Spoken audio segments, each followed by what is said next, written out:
Ini perboda loh. Ini perbodan ya. Pria berseragam TNI adu cekcok dengan pengemudi mobil di Palembang. Viral video di media sosial seorang pria berseragam TNI adu cekcok dengan pengemudi mobil. Dilihat dari postingan Instagram @kabarnegeri.official Selasa 27 Juni 2023. Pria berseragam TNI adu cekcok dengan pengemudi mobil diduga terjadi di Palembang. Belum jelas penyebabnya, namun cekcok ini diduga terjadi karena selisih paham di jalan raya.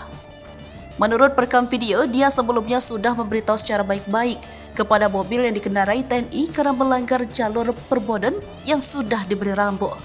Namun entah bagaimana penyebabnya, tampak dalam video terlihat pria yang mengenakan seragam TNI ini marah dan berbicara dengan nada tinggi kepada pengemudi hingga terjadilah adu cekcok.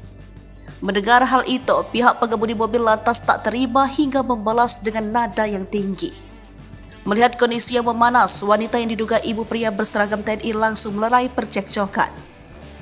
Bahkan dengan nada suara lembut, wanita itu juga meminta maaf atas kesalahpahaman yang terjadi di antara mereka.